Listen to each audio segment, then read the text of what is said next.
Coisas que a gente não sabe se elas são coincidência ou providência, como dizem, né? Mas vocês perceberam que em todos os vídeos sempre tem um som de água? E esse som de água, ele me lembra muito o som do quê? Lembra muito você o quê? O som do quê? Me lembra um som de um batismo. Para você não? Pois é, nós vamos encerrar uma semana de saúde hoje com o batismo. Senhores, fique em pé, por gentileza. Olha para essa igreja para que ela possa lhe saudar.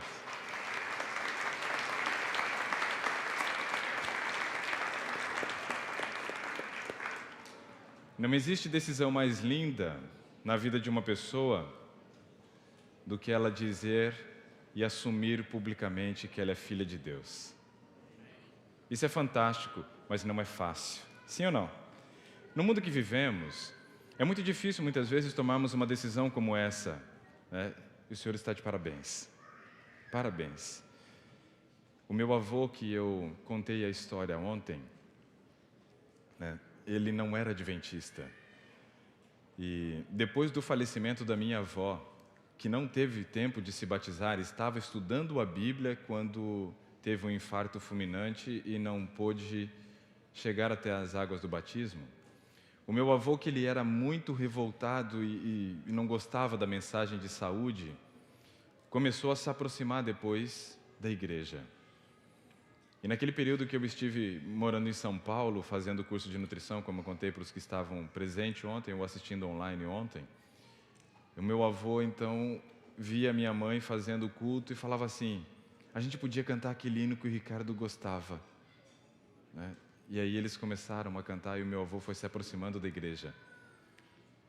Naquele ano que eu estava morando em São Paulo, meu avô se decidiu pelo batismo. Eu não assisti o batismo do meu avô, eu estava no colégio. Eu pedi permissão para sair um dia mais cedo do meu trabalho no colégio para poder assistir o batismo do meu avô, mas foi me negado. Uma das grandes frustrações da minha vida foi não ter sido liberado do colégio um dia antes. Um dia. Eu perguntei se eu não poderia trabalhar no domingo anterior, porque era um dia de folga meu, para que eu pudesse viajar um dia antes e assistir o batismo do meu avô. E me negaram esse privilégio.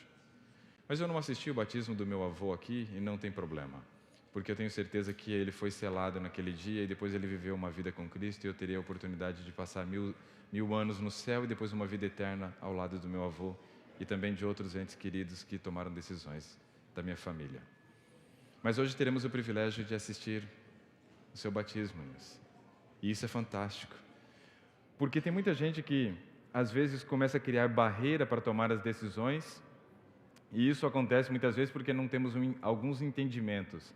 O primeiro entendimento nós começamos a construir no sábado passado, de quem nós somos, lembra? Não somos animais racionais, e se pertencemos a algum reino, esse reino é o reino de Deus. E o batismo é a demonstração pública de que realmente pertencemos a esse reino. E hoje eu quero conversar com vocês sobre um aspecto extremamente importante que tem tudo a ver, mas não foi planejado, não foi algo que nós escolhemos falar desse assunto hoje, já sabendo que haveria um batismo hoje. Não foi. É um assunto que geralmente eu apresento, porque quando eu vou numa igreja, geralmente nós fazemos sexta, sábado de manhã, sábado à tarde e acabou. E aqui nós tivemos a oportunidade de passar uma semana juntos, e eu falei no sábado passado e encerro falando hoje essa mensagem bíblica. Então essa mensagem é a mensagem que eu apresento quando eu vou a segunda vez numa igreja. Então não era para estar aqui, porque hoje ainda é a primeira vez que eu estou aqui. Mas ela foi escolhida por Deus para que fosse apresentado para você nesta manhã. Porque ela fala sobre pecado. E o batismo o que é? É a remissão dos pecados. Então não tinha assunto melhor. Mas não fui eu que escolhi, foi Deus que escolheu. Para isso, abra sua Bíblia em Gênesis capítulo 3. Nós precisamos conversar sobre algumas estratégias que o inimigo de Deus utilizou em Gênesis capítulo 3 para derrubar os filhos de Deus. Essas estratégias, elas são muito fortes, elas têm um impacto muito grande, e quando nós compreendemos, isso nos ajuda a nos livrarmos de muita enrascada. Vale a pena nós compreendermos realmente quais são essas estratégias, anotar. Anote ela na sua Bíblia.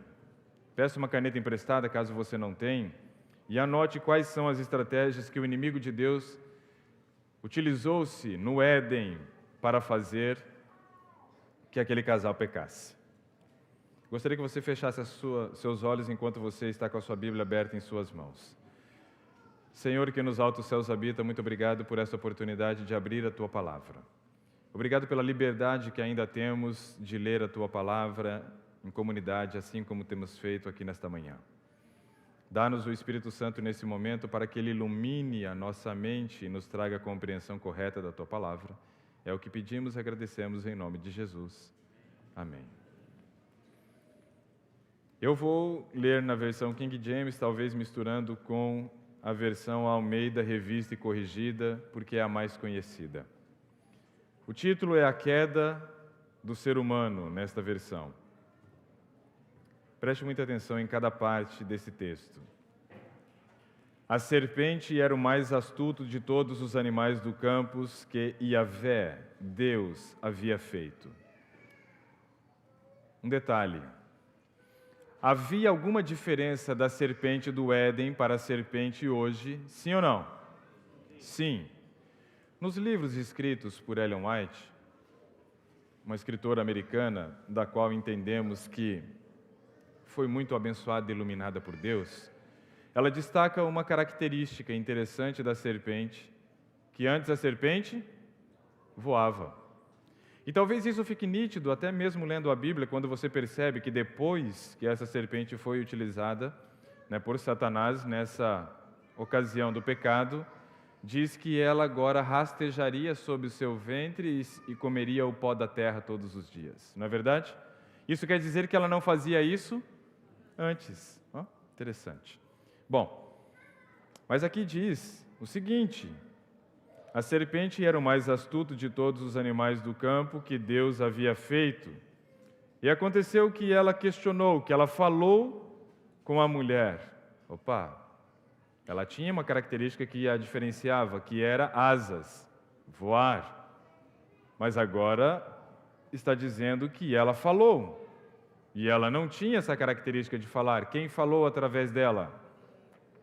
O inimigo de Deus.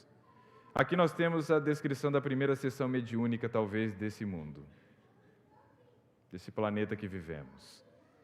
Aqui foi a primeira vez que Satanás ele se utilizou de uma criatura de Deus para se manifestar ao ser humano. E a serpente fala, Satanás fala através dela. E o que ele diz? Então foi isso mesmo que Deus falou: vós não podeis comer de nenhum dos frutos das árvores do jardim. É verdade que Deus tinha dito que aquele fruto não fazia parte da alimentação, sim ou não? Sim. Mas aqui Satanás já tem 2 das suas 5 estratégias expostas. Ele diz assim: é verdade que Deus disse que vocês não podem comer de nenhum fruto?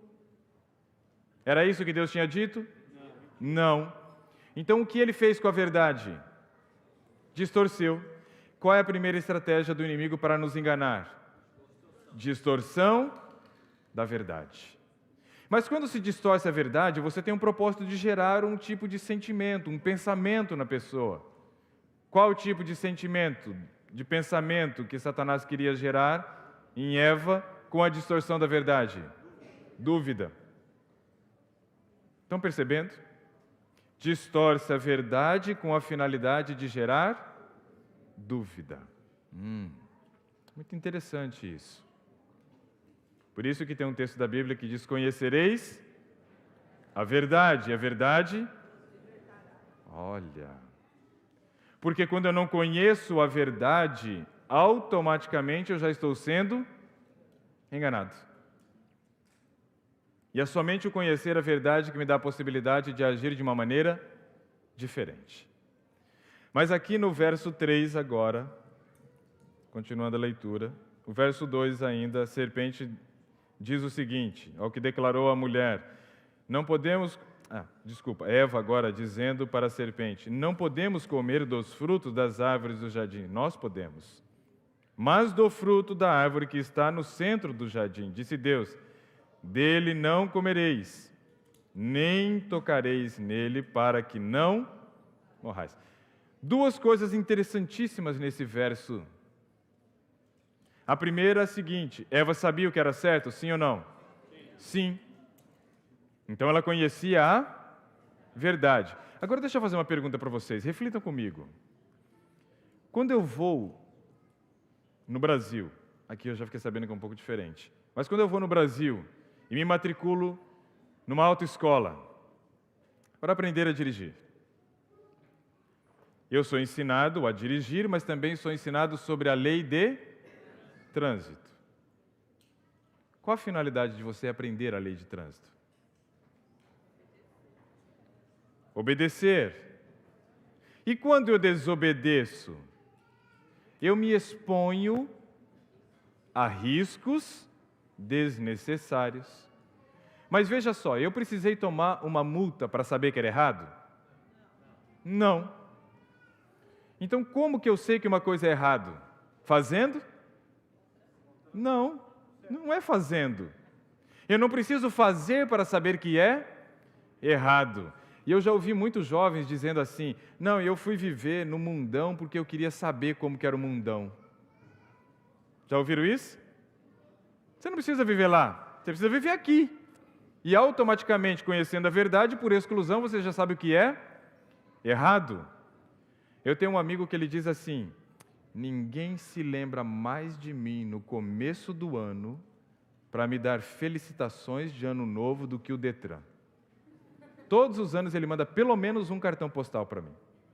Ou seja, todos os anos nas viagens de fim de ano ele transgride a lei. E aí ele recebe um presente na casa dele dizendo que ele precisa ir ao banco. E agora tirar uma graninha do seu saldo e transferir para o governo. Ele precisava levar multa todos os anos para saber que é errado? Não. Conhecendo a verdade, por exclusão, eu sei o que é errado. Eva conhecia a verdade, sim ou não? Sim. Ela precisava comer do fruto para saber que era errado? Não.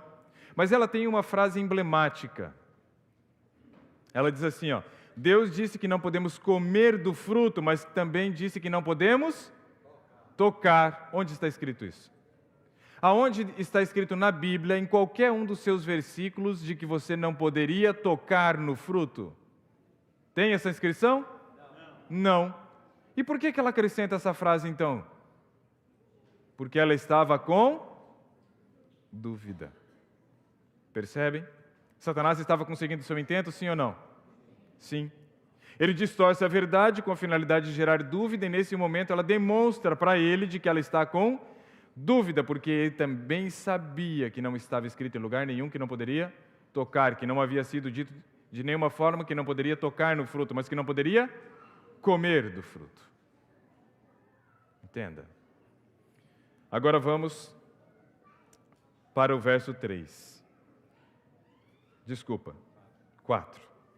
A serpente então alegou à mulher, está falando novamente: com toda certeza não morrereis. Ora, Deus sabe, no dia em que você comer desse fruto, vossos olhos se abrirão, e vós, como Deus, sereis conhecedores do bem e do mal. Eva já conhecia o mal? Conhecia por exclusão, mas não por participar. Mas ela já conhecia o que era mal. Ela já sabia o que tinha acontecido no céu, sim ou não? Sim. Então ela já conhecia o mal, ela só não tinha o experimentado. Perceberam? Por isso que eu digo para um jovem muitas vezes: não saia da igreja para experimentar o mundo, porque você já sabe como ele é antes mesmo de provar. Sim ou não? Não há necessidade de prová-lo. Hoje nós estávamos ali na frente conversando e uma pessoa, acho que foi Moisés, ele disse assim: tem duas coisas que eu não gosto de comer. E aí ele falou as duas coisas que ele não gosta de comer. Uma, ele falou que era o quiabo. Eu não preciso comer quiabo para saber que é ruim. O nome dele parece diabo. Como é que vai ser bom esse negócio? Me lembra me faz uma associação, não pode ser bom. E a minha mãe fazia e insistia. Eu falava, não, mãe, isso eu não como. Impossível. Então tem coisa que a gente não precisa comer para saber que é ruim. Só pelo nome a gente já sabe, não é? Ou seja, tem coisa que não é preciso provar. O pecado você não precisa provar para você sentir o sabor amargo dele depois na tua vida. Fuja dele o máximo que você puder. Mas para você fugir do pecado é necessário que você conheça as estratégias que são utilizadas para nos apresentar o pecado. 2 delas já vieram. A terceira também está aqui. Vocês conseguem identificar qual que é a terceira no verso 4? Qual é a terceira estratégia? A serpente então alegou à mulher, com toda certeza não morrereis. Desculpa, no verso 5 ela diz assim, ora, Deus sabe no dia em que vocês comerem do fruto, os vossos olhos se abrirão. O que Satanás está oferecendo para Eva agora? Uma vantagem. Ele está mentindo? Sim, claro. Mas a mentira é apresentada de tal forma, Davidson, que a pessoa entenda que aquilo é uma vantagem. Pergunto a vocês, se a pessoa não visse vantagem em trair, teria traição? Se a pessoa não vê vantagem em pecar, ela não peca. Porque não existe vantagem. E se não tem vantagem, para que eu vou pecar? Então é preciso ser apresentado com uma roupagem diferente para que a pessoa veja vantagem. Porque se não tiver vantagem, ela não faz. Isso por quê? Porque no nosso cérebro tem um negócio chamado de sistema recompensa. Já ouviram falar disso? O sistema recompensa é o seguinte, eu não faço nada, contanto que não receba algo em troca. Ok? E é isso que Satanás sabia. Por isso ele oferece uma vantagem. Agora vamos para o verso 6. Ainda faltam 2 estratégias. Eu disse que era 5, já temos 3. Distorção da verdade, gerar dúvida, oferecer vantagem. O verso 6 começa de uma maneira muito interessante, dizendo assim, quando a mulher observou, ou na versão mais conhecida, vendo a mulher, que a árvore realmente parecia agradável ao paladar, desejável aos olhos. E o que mais? Que dava entendimento. Ou seja, ela comeu porque ela viu vantagem. Percebe? Tomou do fruto e fez o quê? Comeu e deu também ao marido e depois ele comeu. Agora, aqui tem 2 estratégias. Veja só que interessante. No sábado passado, na parte da tarde, eu falei para vocês a respeito da dopamina. Sim ou não? Falei da dopamina. Lembra? Falamos bastante de serotonina, que era o alvo principal do assunto, mas eu falei da dopamina. E haviam 5 coisas que faziam com que as pessoas muitas vezes se tornassem escravas, porque isso gerava dopamina. Consegue lembrar? Vocês se lembram? Senão vou ter que ficar mais uma semana e começamos do zero de novo. Lembra? Alimentação rica em açúcar, gordura e estimulante, gerava dopamina. O que mais? Drogas lícitas e ilícitas, sexo, consumismo, compras e jogos. Muito bem. Essas eram 5 coisas que estimulavam a produção de dopamina no cérebro. Agora, sabe o que é interessante? O contato com essas 5 coisas só acontece através dos nossos 5 sentidos. Agora, veja a estratégia aqui no verso 6. Vendo. Primeiro sentido, visão. Vendo que o fruto era agradável aos olhos, desejável para dar entendimento, tomou do fruto. Segundo sentido, tato. E comeu, paladar. Mas quando você come, você também sente o cheiro, o olfato. Então o olfato está envolvido. Você quer dar um remédio ruim para a criança, manda ela tampar o nariz que diminui a sensibilidade do paladar. Se o fruto era agradável aos olhos, desejável para dar entendimento, você acha que ela comeu tampando o nariz? É óbvio que não. Então nós temos aqui, visão, tato, paladar e olfato nesse verso 6. Então, dos 5 sentidos, quantos Satanás utilizou para derrubar Adão e Eva? Todos. Porque no verso 1 diz que a serpente fez o quê? E se ela falou, tem alguém ouvindo. 4 estratégias. Distorção da verdade, com o propósito de gerar dúvida. Oferecer uma vantagem e usar os nossos sentidos. Aí, com relação a essa questão de usar os sentidos, eu quero dar um exemplo para vocês. Preste atenção aqui, ó. E a audição, né? Quando você lê um livro, seja ele qual for, quando você está lendo um livro, 40% do conteúdo daquele livro está indo direto para o seu subconsciente. Entenderam ou não? Quer dizer que 40% do conteúdo do livro, mesmo que você não queira, ele vai para o seu subconsciente, vai para o seu cérebro, vai ser armazenado e vai influenciar nas suas futuras escolhas, decisões, mesmo que você não queira. Quando você escuta uma música, 50% do conteúdo daquela música vai direto para o seu subconsciente, mesmo que você não queira. Por isso que agora eu estou preocupado, porque agora em outubro começa um período trágico no Brasil, que se repete a cada 2 anos. Eleição. É o período que tem os melhores programas humorísticos, eu concordo, né? Quando a gente mais dá risada é quando a gente assiste os programas políticos. Mas aquelas músicas, vocês se lembram disso, né? Eu acredito que talvez aqui não tenha desse tipo. Era terrível.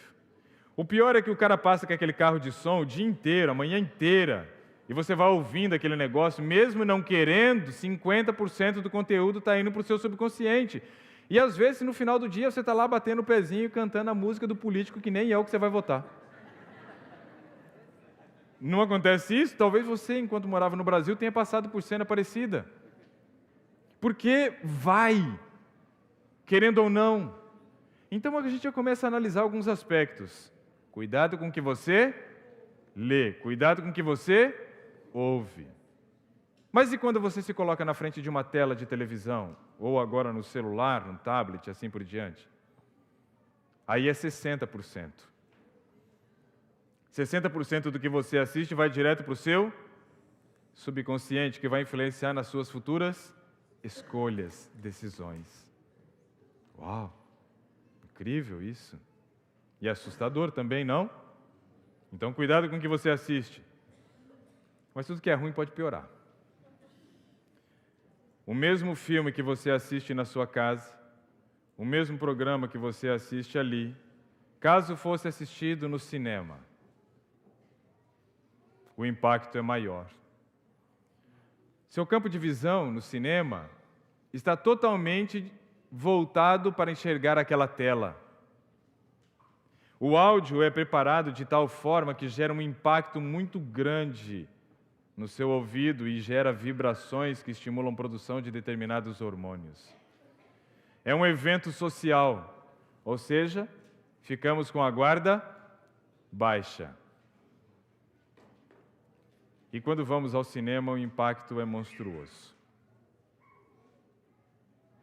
95% do mesmo conteúdo que você assistiria na sua televisão, que passava 60%, agora vai para o seu subconsciente.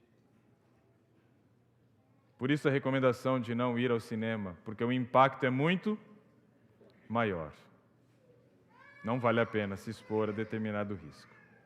Eu me lembro que quando eu fui fazer uma semana de saúde em Londres, eu tive a oportunidade de conhecer o Museu Madame Tussauds. É um museu de cera mais famoso do mundo. Depois veio de Nova York, mas foi lá que tudo começou. Nós assistimos ali, passando, né, por todos os locais do museu. Chegamos até um certo ponto que tinha um filme. Era um filme da Marvel, porque tinham vários personagens da Marvel em boneco de cera ali. Tinha um incrível Hulk, que era incrível mesmo. Ele devia ter uns 4,5 metros a 5 de altura. E eu fiquei pensando que Adão era daquele tamanho. Me assustou.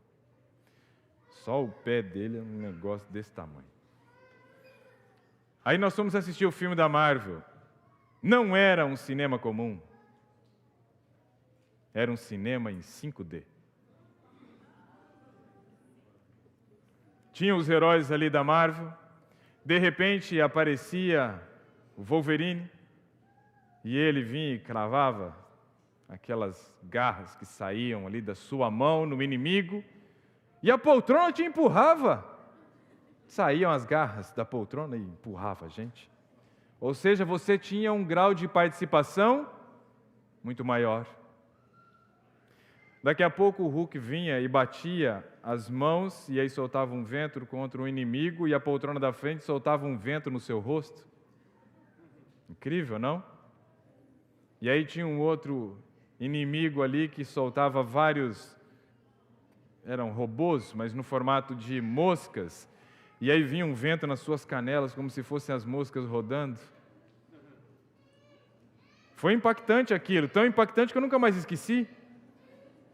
E eu conheço o filme do começo ao fim, não esqueço nenhuma das cenas. Por quê? Porque aquilo foi direto para onde? Para o meu subconsciente. Cuidado ao se expor a esse tipo de coisa. Porque os nossos sentidos são o canal de comunicação que nós temos com o mundo.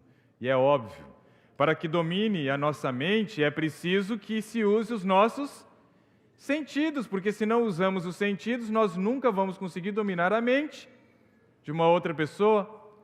Já ouviram falar de PNL? Programação neurolinguística. A programação neurolinguística usa de tais ferramentas que, através dos seus sentidos, ela vai conseguir botar na tua cabeça o que ela quer. Então entenda que o tempo inteiro tem alguém querendo controlar a tua mente, inclusive agora. E sou eu. Mas eu estou querendo colocar coisa boa aí dentro. Mas é assim que a coisa funciona. Os nossos 5 sentidos têm um peso muito grande. E qual é a quinta estratégia? Distorção da verdade primeira, gerar dúvida segunda, oferecer vantagem, usar os sentidos. Qual é a quinta? Está no verso 6 também. Vendo a mulher que o que era agradável aos olhos? O fruto. Isso é comida, sim ou não? Então quer dizer que usar também o alimento, o apetite, o paladar. Pastor, empresta o seu celular para que eu leia um texto. Eu esqueci o meu celular carregando, e aí já achamos o texto aqui. E eu quero compartilhar com vocês um texto. Eu conheço o texto, mas eu quero fazer a leitura porque eu quero que saia na íntegra, da maneira como está escrito aqui. Esse é o capítulo 16 do livro Conselho para a Igreja. Anotem. Esse capítulo vale a pena a gente dar uma lida depois, com calma. O título do capítulo é Manter desobstruída a conexão com Deus. A página 103 e o 4º parágrafo traz a seguinte informação. Satanás está constantemente alerta para submeter a raça humana inteiramente ao seu controle. O que ele quer fazer? Controlar, dominar, escravizar. Já fomos libertos? Sim. Mas Satanás quer fazer a gente voltar para o cativeiro da escravidão do pecado. Mas hoje, seu Nilson, o pecado não tem mais vez. Hoje é o momento de selar para o seu Nilson. E talvez já tenha sido o seu em algum momento. E talvez ainda não tenha sido o seu. Mas em algum momento é importante que você passe por esse evento. Porque é uma demonstração de que você tem um dono. Aquele que te criou. Mas não é um dono que quer te escravizar. É um dono que quer te libertar. Incrível, né? É como se ele tivesse pago a carta de alforria e te desse agora a liberdade da escravidão do pecado. Porém, o inimigo não é isso que ele quer fazer. Ele está constantemente alerta para submeter a raça humana inteiramente ao seu controle. Seu mais forte poder sobre o homem exerce-se através do apetite. Onde que Satanás vence a batalha, então? Naquilo que eu e você servimos à mesa muitas vezes. Porque isso pode abrir brecha. Olha. Assustador, hein? Forte, né, pastor?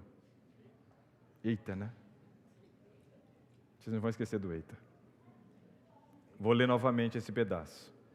Seu mais forte poder sobre o homem exerce-se através do apetite, e este procura ele estimular de todos os modos possíveis.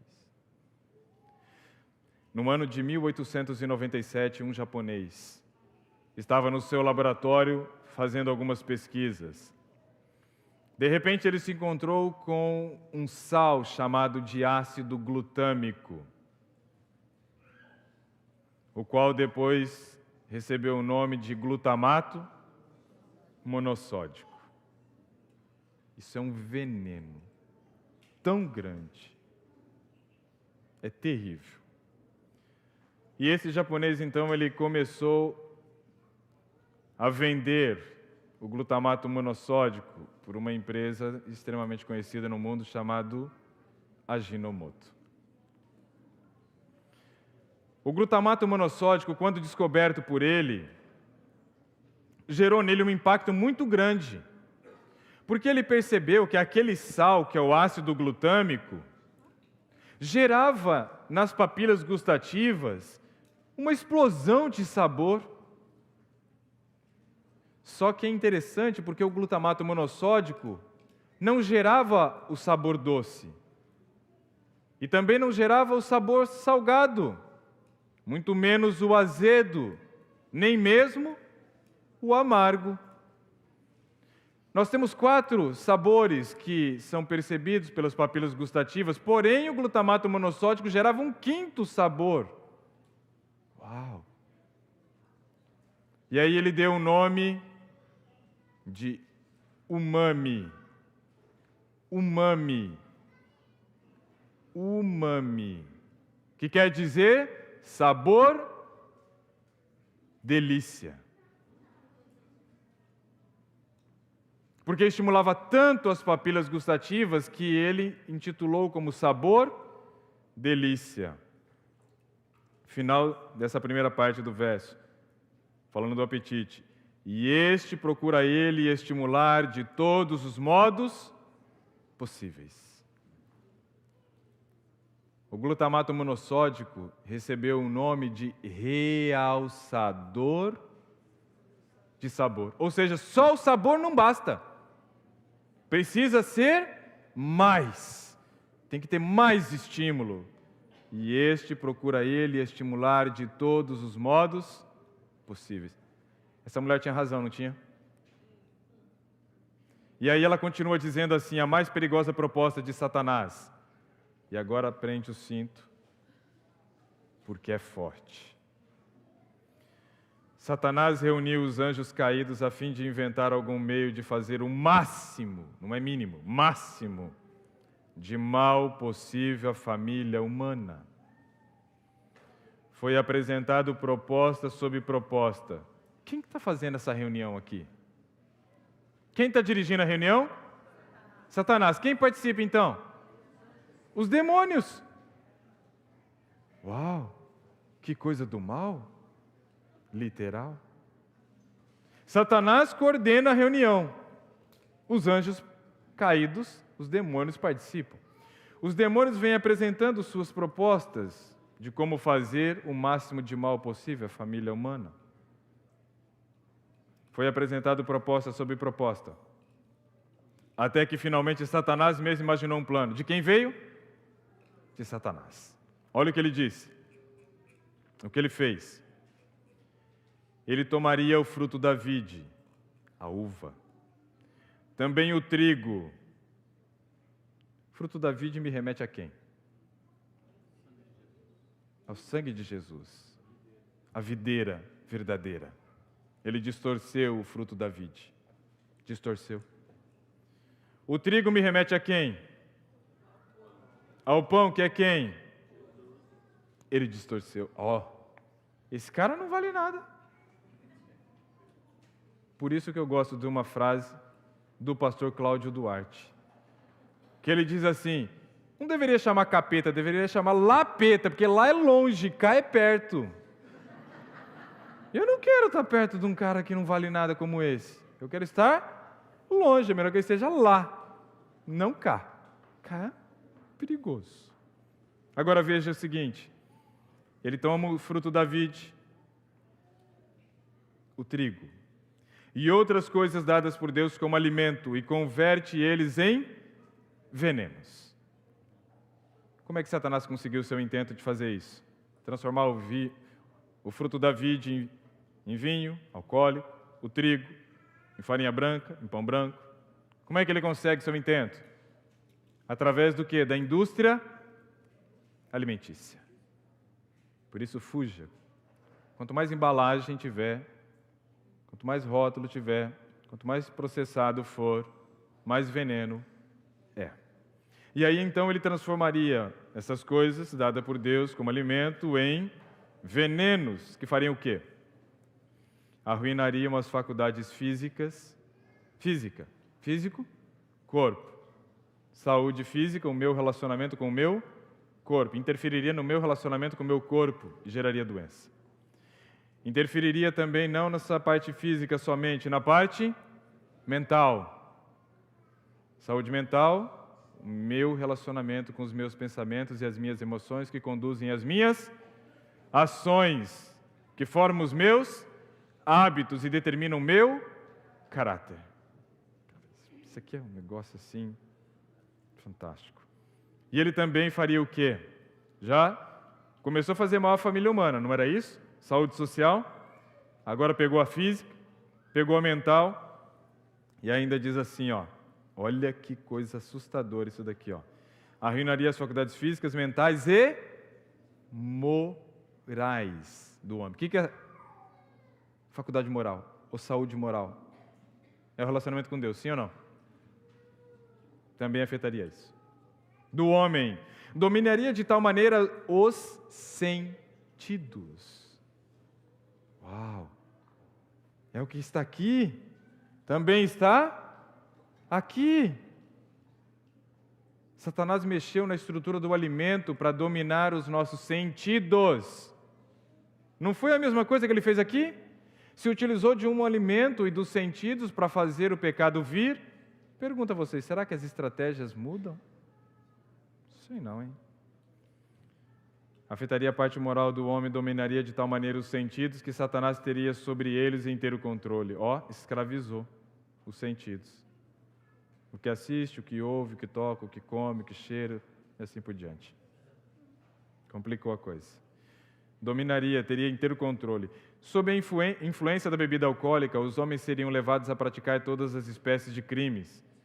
Mediante o apetite pervertido, o mundo seria corrompido. Eu acho que o povo lá no Brasil come muito mal, porque a corrupção reina lá. Não é possível. Então, ó, segundo o apetite pervertido, o mundo seria corrompido.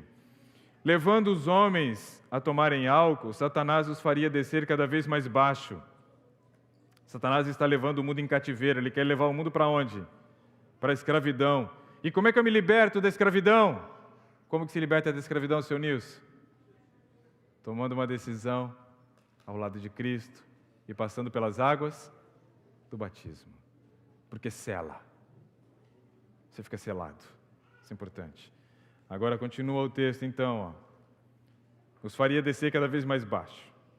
Satanás está levando o mundo em cativeiro mediante o uso do quê? Aí ela cita, das bebidas alcoólicas, estimulante cerebral, do fumo, estimulante cerebral, do café, estimulante cerebral, do chá preto, estimulante cerebral, e a gente pode incluir um tal de chocolate que eu já ouvi falar aqui também, que tem estimulante. A mente dada por Deus, que deve ser conservada clara, é pervertida pelo uso dos narcóticos. O cérebro não mais é capaz de discernir corretamente. O inimigo tem o controle. Quem tem o controle? O inimigo. O homem vendeu sua razão. Eu comecei semana passada falando que a coisa mais linda que existe na vida do ser humano é a capacidade de fazer escolhas. E aqui está dizendo que Satanás ele conseguiu fazer o quê com essa questão? Dominar. Porque diz que o homem vendeu a sua razão. Olha que coisa terrível. O homem vendeu a sua razão por aquilo que o enlouquece. Não tem senso algum do que é direito. Incrível isso. Eu preciso encerrar, porque nós teremos uma festa. Não só aqui como no céu. Mas eu ainda quero compartilhar o último texto da Bíblia. Os últimos textos da Bíblia. Mas veja que na história bíblica nós temos vários personagens que venceram e perderam através do alimento. Sim ou não? Caim e Abel. Um foi fiel, o outro foi infiel. Caim foi oferecer o que não era para ser oferecido. Sim ou não? Caiu através do alimento, foi querer oferecer alimento quando era para oferecer o cordeiro que representava Cristo. Noé foi escolhido para poder pregar durante 120 anos, construir aquela arca. Construiu a arca, saiu.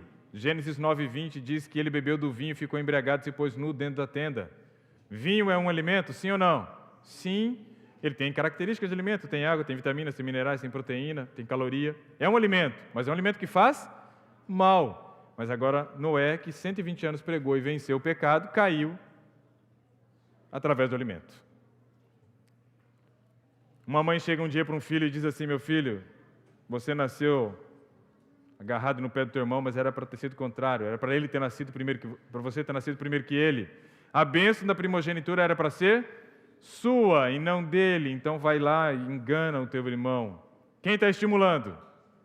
A mãe. Estimulou ele a enganar o irmão através do quê? De um alimento. Aí caiu então Esaú, porque todo mundo fala assim: Esaú vendeu a primogenitura. Todo mundo bota a culpa no Esaú. Mas ninguém bota a culpa em quem? No Jacó, que enganou, e na mãe, que incentivou. Foi ela que arquitetou o plano. Sim ou não? Foi ela. E aí depois tem um pai que entra na história.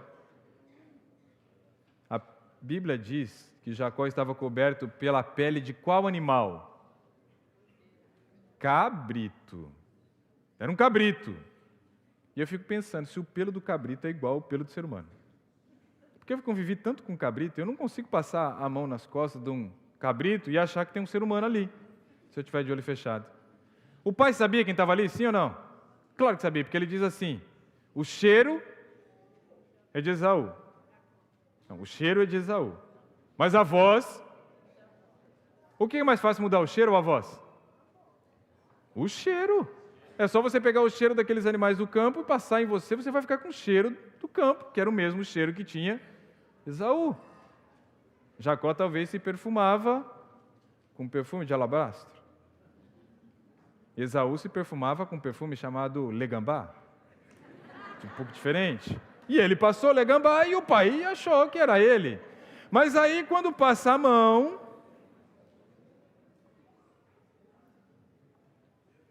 você sabe quem é. Ele sabia. Ele caiu também através do quê? Meu filho, faz o seguinte, pega essa bênção aqui, não conta para o teu irmão que eu te dei, some daqui e deixa esse guisado cheiroso. A família inteira caiu através da comida. Sansão foi escolhido para ser o juiz entre o povo de Israel. Caiu através do alimento, era nazireu, não podia ingerir nada que fosse de uva, comeu mel dentro da carcaça de um leão, imundo alimento. Caiu através do alimento, sim ou não? Sim. Mas aí tinha um jovem e seus 3 amigos. Daniel e seus 3 amigos. Venceram através do alimento? A coisa mais emblemática que existe na história de Daniel e os amigos é quando eles tomam a decisão e diz assim, que Deus interviu no caso. Essa é a coisa mais impressionante da história dos jovens. Quando você toma uma decisão firme ao lado de Deus, quem vem agir por você?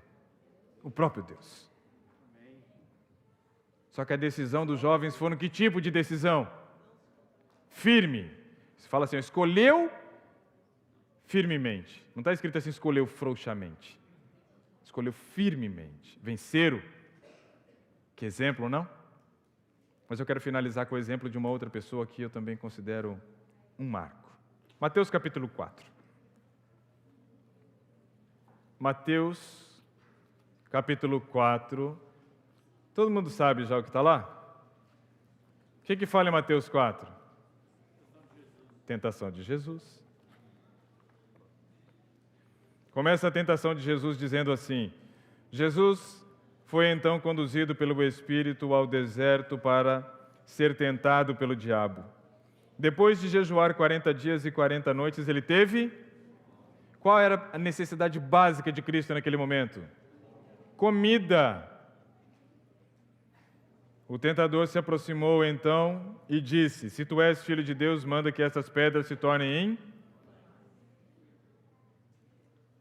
Qual era a arma mais poderosa que Satanás tinha contra Jesus nessa situação? O alimento. E tem um texto de Ellen White que ela fala uma coisa que eu acho interessante, que ela diz assim, quando Jesus venceu a tentação do pecado, ele se gabarita como o verdadeiro Cristo. Por quê? Porque ele precisava passar por provas similares, sim ou não? Sim. Aonde caiu o primeiro Adão, o segundo precisava prevalecer. Jesus, porém, afirmou-lhe, verso 4, está escrito, não só de pão viverá o homem, mas de toda palavra que sai da boca de Deus.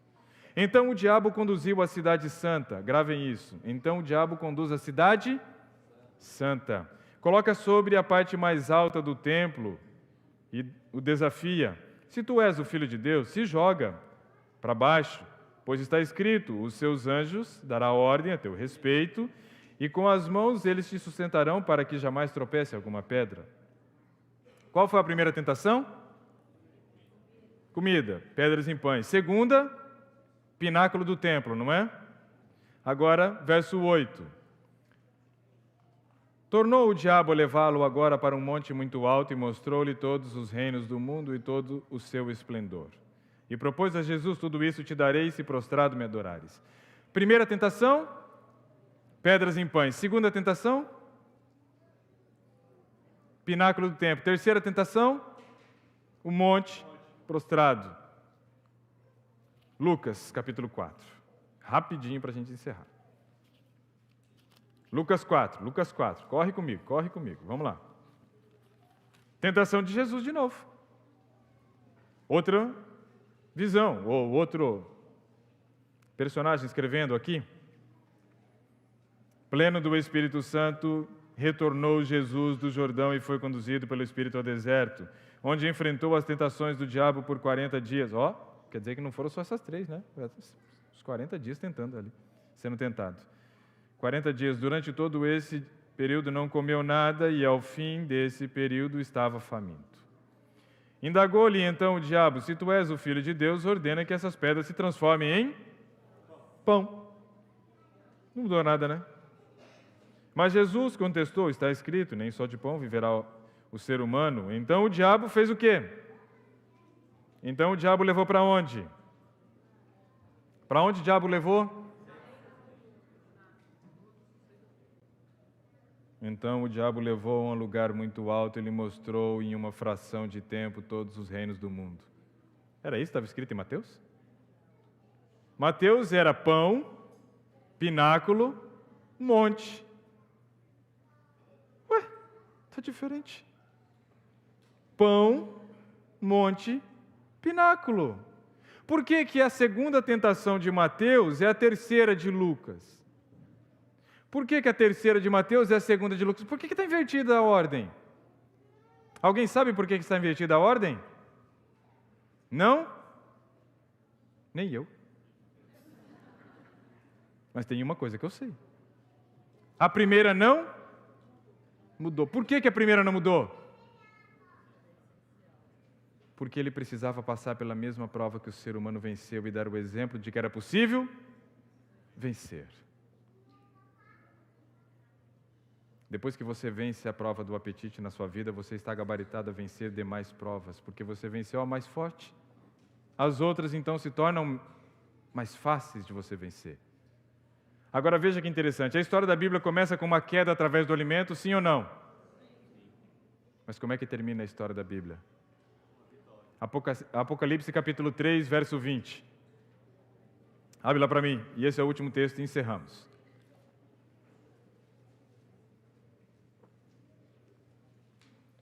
No primeiro livro da Bíblia tem uma queda através do alimento.